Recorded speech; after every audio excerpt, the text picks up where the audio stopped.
Hey guys, I hadn't really posted much of anything in a while, but recovery is boring, and it's starting to drive me a little crazy. Because I'm a personal trainer by trade for women and postpartum, and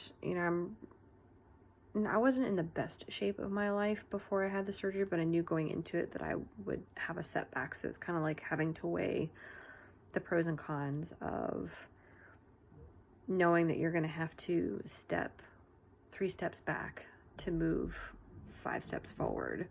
Not having any pain, it is really nice. But I knew going into the recovery was going to be the difficult part for me because I'm a very active person and I tend to overdo it, as like with any other woman. And plus I have to chase around a 4.5-year-old kid that, thank goodness she understands that mommy can't pick her up.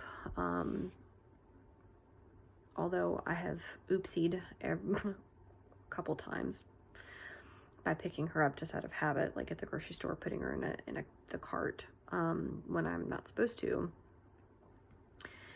And finding information on exercise and recovery for a hysterectomy is posing just as much of a problem as trying to find accurate information of exercising during and after pregnancy.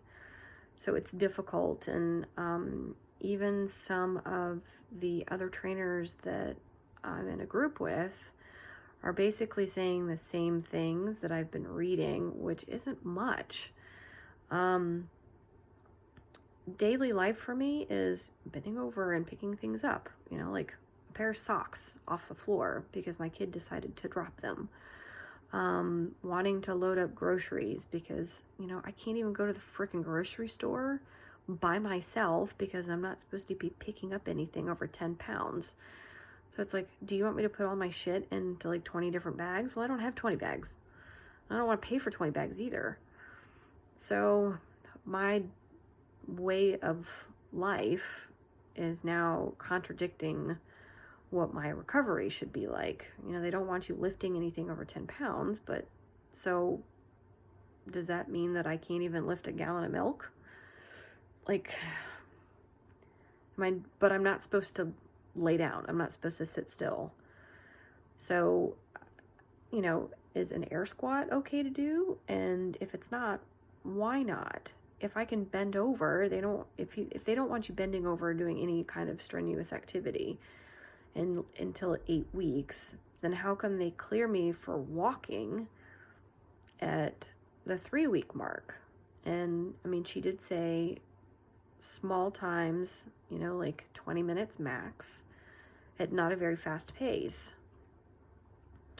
Well, it takes more energy to do 2 miles an hour than it does 3 miles an hour. So I would rather do the 3 miles an hour. And so today I did 45 minutes and I do have like some cramping, but I think it's because I'm not drinking the water that I need to be. And so the constipation is starting to creep back up. And also my kratom can cause me to back up too. So I have to make sure I drink extra water just to make sure things kind of flow easier. But I still try and stretch every day. But I just want to know that if I'm already doing some of the things that I have to do in my everyday tasks, why is lunging a problem? And why is doing an air squat a problem?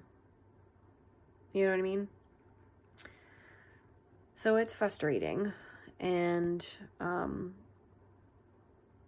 I'm not stupid and I'm not going to go out and start doing ab exercises because that still gives me discomfort and I'm not supposed to be doing it. I'm supposed to wait until 8 weeks. And even then I have to start easing back into it. So, I've been thinking about doing some hysterectomy programming for future clients because pretty much like 11 to 14% of women have had a hysterectomy in some form or fashion. And because they've gone back to daily living after 8 weeks and just gone back to the gym because, they don't know what else to do, they wound up getting major complications later in life. So for instance, another coach that's in my group said she got one 15 years ago, and because she did too much too soon, too fast, she was having severe pelvic pain 10 years afterwards. So I just want to try and make sure that I'm educating myself well enough just for my own health, because I don't want to fuck something up. I mean, I've worked really hard to get where I am. But I also don't want to have to deal with this crap again. I mean, I'm already having issues with this endometriosis, and making sure that I do so much to keep, the pain at bay and discomfort at bay. But I just want to make sure that I have the right information for myself. And then I can teach other women. It's like I'm kind of my own test dummy. Which most of the things that I've been teaching has been because I've been through it. I mean, it sucks. But I know from personal experience, I get really jealous of everyone that gets to do a workout. I know this sounds so stupid. It's stupid. I just had surgery December 6th. I shouldn't be this uptight about it, but working out is part of who I am. And I knew that it was going to be hard for me to sit still. But I just want to do something, just to get those endorphins going a little bit more than just walking for 45 minutes. But yeah, I programmed some really good workouts the past couple days, and I'm really jealous. I'm jealous of my husband because he gets to do that kind of thing, and then jealous of one of my other friends that she's had 4 kids, and she's an Army brat. I mean, she's been in the Army, and she's a complete badass. She's a veteran, and she even gets it. So I'm hoping by the end of January, she and I can start from scratch again. And I'm tired of waiting, but I know I have to. There's no ifs, ands, or buts. My scarring is looking a lot better. I still can't do any massage there, massaging on it, because I'm now to the point where the muscle fibers feel really bruised, but there's no bruising. So this is technically internal bruising because everything is healing. And I also read that I should be eating more protein, and more collagen-based foods, because that helps aid in recovery in terms of rebuilding muscle and muscle fibers. But if you have too much protein, you can't poop. So it kind of sucks. But I mean, the incisions are getting better, and I'm not as bloated. But there's one. There's the other. And I don't care if people think I'm fat. I'm human. I'm not a model. And then there's the other one. And then you can't even tell. I mean, there's the one on my belly button. I can't put really lotion on it right now yet, because it's still not comfortable to rub it in. But as long as I kind of show them off a little bit, because I don't really care. It's not like I have anybody in to impress, but it's just still a little swollen. But I don't know. Well, I'll have to try not to have my sweets and engorge myself with candy.